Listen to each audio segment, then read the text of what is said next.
Pues ya estamos con los directores de Marco y lo primero que os quería preguntar es, que es una pregunta sencilla pero al mismo tiempo muy compleja. ¿Creéis o sabéis si Enric Marco se creía sus propias mentiras? No tenemos una respuesta clara. Yo creo que él sí que creía que su nivel de sufrimiento era el mismo que el de los deportados reales. Él estuvo preso en una cárcel de Alemania y él se consideraba una víctima, y entonces veía a los otros deportados como víctimas, como a él mismo, ¿no? Digamos. Sí. Pero yo creo que, bueno, estoy convencido que él sabía que no había estado en un campo de concentración, y sobre todo por una cosa, porque se apoderó de la identidad de un deportado real, ¿no? De Enric Marco, Claro. y de Enric Moner. Entonces, cuando tú haces algo así, algo tan fuerte, Lo sabes. eso no se te puede olvidar. Claro. Sí, es una cuestión, no estoy de acuerdo con John, o sea, es un tema también psicológico, ¿no? Seguramente un psicólogo te podría analizar de una manera más profunda y clara, ¿no? O sea, si esta clase de psicología, cuadro psicológico, esta gente, digamos, consigue creerse sus mentiras. Yo creo que hay algo así como de que sí, te podría decir, pero porque yo creo que ya la costumbre hace que ya dices esto y tal, y ya es como que lo vas integrando, o sea, lo vas interiorizando, metabolizando en tu ser, pero en el fondo, lógicamente también tienes esa campanita que te dice, no, o sea, no, estás mintiendo. Pero bueno, es que en todo caso es parte del misterio también del personaje.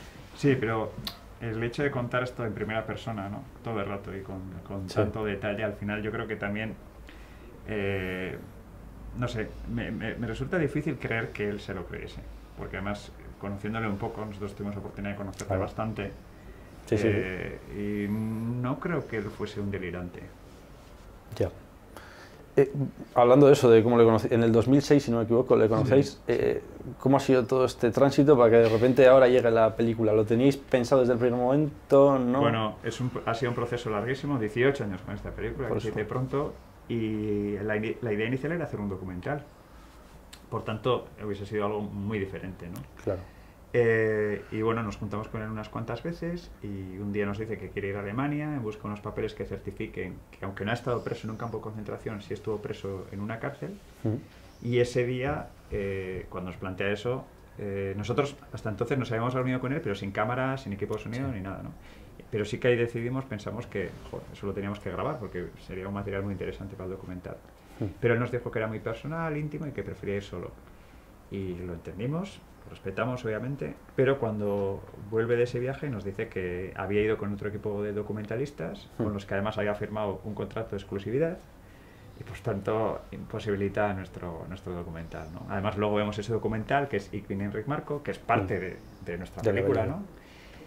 Y pues ya de alguna forma nos ponemos a pensar en otros proyectos, otras ideas, hasta que en el año 2010 Enric Marco se presenta en el Festival de San Sebastián, en un foro de industria además, que muchas veces nos planteamos cómo supo que estábamos allí, porque no era algo que se publicitase, ¿no? En prensa. Bueno, el caso es que salimos de un foro de industria. Tenía sus recursos, sí. Sí, desde luego tenía recursos. Pues salimos de ese foro de industria y ahí estaba Enric Marco con una butifarra en la mano, con su pareja, con la intención un poco de pedirnos perdón a su manera, pero sobre todo con la idea de retomar la idea de hacer un documental sobre su persona, ¿no? Sí. Y bueno, el caso es que le convocamos a Pasaia, que es donde teníamos la productora entonces. Unos meses más tarde le entrevistamos durante 3 días y es un material que quedó ahí, nunca hicimos ese documental. Luego hubo un momento en el que pensamos hacer un híbrido entre el documental y la ficción, tampoco lo acabamos de hacer. Ahí se mezcla Javier Cercas en la historia, porque él ya estaba documentándose para escribir el libro El impostor. Y antes de que publique el libro hay un momento en el que pensamos que sería interesante contar esta historia como una ficción, porque Enric Marco, él era un personaje ficticio que creó él mismo, ¿no? Él es el propio actor guionista de su personaje. Claro. Entonces, ¿por qué no hacer nosotros lo mismo? Y no solo eso, sino que la peli sirviese para reflexionarse sobre eso, ¿no? Cómo contamos las historias, cómo el propio cine es un arte manipulativo, bueno, nos daba juego para hablar de muchas cosas desde la ficción, ¿no? Y entonces, es verdad que si hubiésemos hecho esa película en el 2006 hubiese sido completamente diferente. Ahora mismo, Enric Marco ya no vive hace 2 años, si no me equivoco, pero imagino que para conseguir los derechos de hacer esta película habéis tenido algún tipo de problema. ¿Cómo ha sido esto? No, al final es un tema jurídico. Muchas veces con los personajes públicos tú puedes contar su historia, claro, ¿no? Si no me equivoco, es una cuestión de si la historia es pública, tú la puedes contar. Y luego es importante decir que el resto de personajes, quitando los personajes públicos como Zapatero, Bernardino León, etcétera y tal, son personajes ficticios. Están obviamente inspirados en personajes reales, pero son ficticios. Pero no sé exactamente su historia y son personajes que hemos creado nosotros para esta película, ¿no? Precisamente por lo mismo, porque es una película de ficción, ¿no? Perdona. Eso es una película que está basada, digamos, en un hecho que sucedió y que es público y que salió en los medios. Y otra cosa es si fuera una película que estuviera basada en un libro que cuenta esos hechos, que no es el caso, ¿no? Entonces, en ese sentido, lógicamente tú siempre quieres que, digamos, tener una comunicación con las partes implicadas y con la familia y tal, pero bueno, también se intentó porque sí hubo mucha relación en su momento. Jorge Gil Munarriz, cuando puso en marcha, digamos, esta historia, pues se reunió con su familia, con él y tal.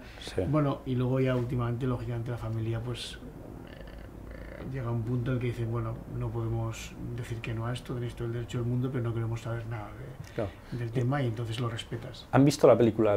¿Tenéis noticias de los descendientes? No, no sabemos si creemos que no, porque se acaba de estrenar la película, entonces todavía no. Sí que nos gustaría que la viesen. Sí que la han visto la gente de la asociación, la ha visto Benito Bermejo, el historiador que descubre el caso. Sí.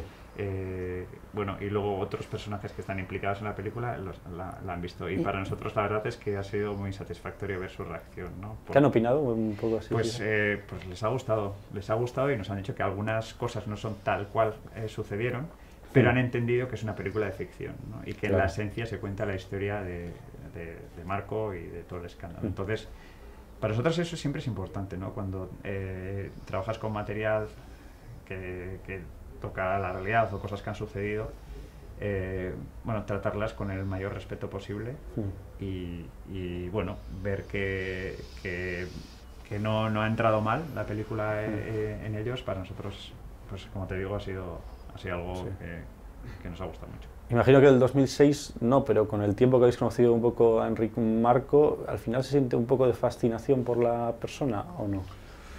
Bueno, te fascina un poco lo que le impulsa a hacer esto, ¿no? O sea, te fascina un poco las decisiones que toma, no tanto fascinación como admiración, ¿no? Sino como ¿qué hay detrás de esto? ¿Por qué toma estas decisiones? ¿Por qué a partir de que le descubren, digamos, sigue R con su verdad y se reinventa de nuevo y ya genera otro nuevo Marco, ¿no?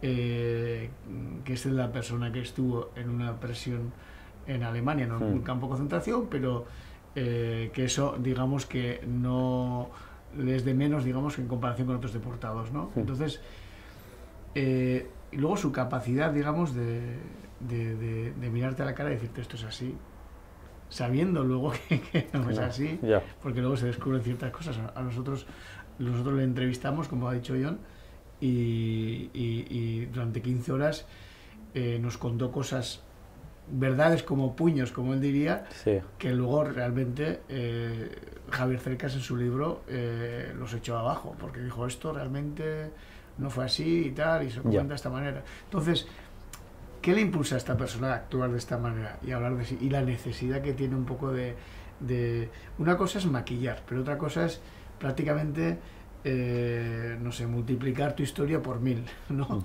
O sea, ¿por qué? ¿Qué necesidad, no? Pues muy probablemente pues porque, como la mayoría de las personas, pues se siente una persona estándar, es una vida entre normal y gris, y quiere de alguna manera, no sé si huir o de esa vida o digamos que generar, digamos, pues una ficción que es mucho más atractiva y en la cual se siente muy a gusto, ¿no?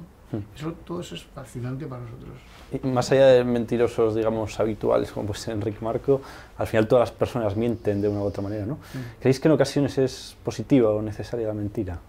Hombre, si no mintiésemos con algunas cosas, el mundo sería horrible, ¿no? Es decir, ingobernable, yo creo, si no mientes en un mundo. Si tuviésemos que estar todo el rato diciendo la verdad, no sé, hay gente que es así y al final se nos hace gente extraña, ¿no? Que te diga las cosas de una forma directa y a mí que me digan que soy feo, igual lo sé, pero no me gusta que me lo digan, ¿no? Es un ejemplo, quiero decir. Entonces, el caso es también la medida, ¿no? De las cosas y sobre todo la gravedad de las mentiras. No es lo mismo mentir si alguien a mí me dice qué guapo estás, ¿no? Volviendo con eso, o mentir y decir que has estado preso en un campo de concentración y contar con mucho detalle cómo te trataban en un campo de concentración. Estamos hablando de los horrores mayores de la historia, ¿no? Indudablemente. Y luego es que hay una cosa que hace de la historia de Marco algo muy serio, y es que al final suplanta la identidad de un deportado real, de un deportado que realmente existió, ¿no? Entonces es como, de alguna forma, quitarle la memoria a ese deportado. Yo creo que es algo muy, muy, muy serio. Pues, última pregunta. Os quería preguntar cómo la habéis, ya se ha recibido en Venecia, en San Sebastián. Sí. ¿Cómo creéis que la va a recibir el público y qué feedback estáis recibiendo de la gente? A ver, pues en Venecia vinimos muy contentos porque la sensación fue que había gustado, ¿no? Al final, ser un festival tan grande y en extranjero, pues nunca sabes cómo van a coger, digamos, la película, los códigos que tiene la película, se van a entender ahí o no, y la sensación fue muy positiva, ¿no? Lo entendieron, a pesar de que en esta historia la Segunda Guerra Mundial tiene mucha importancia. La Segunda Guerra Mundial no es lo mismo como la vivieron en Italia, que en Alemania, que en Francia, que en España, ¿no? Entonces, ¿cómo reaccionan ante un mentiroso que miente sobre una historia de un deportado? Pues parece ser que gustó. La impresión que tenemos es que la ovación que tuvo la gente que nos vino después y tal, captas cosas buenas. Ahora en San Sebastián, pues bueno, hoy tenemos justo la presentación, ayer fue también un base. Bueno, el ambiente es positivo, lo sentimos así al menos, y esperamos que esto luego, digamos, tenga una continuidad el 8 de noviembre, que es cuando se estrena la película en los cines, y bueno, hay una distancia desde el 28 de septiembre al 8 de noviembre, pero creemos que también el sabor de boca que puede dejar puede ayudar, digamos, a prolongar las ganas que puede tener el público, ¿no? De verla. Esperemos que sea así. Ojalá. Bueno, pues es que ricas con los dos, Aitor y Jon, y te sorteo. Muchas gracias.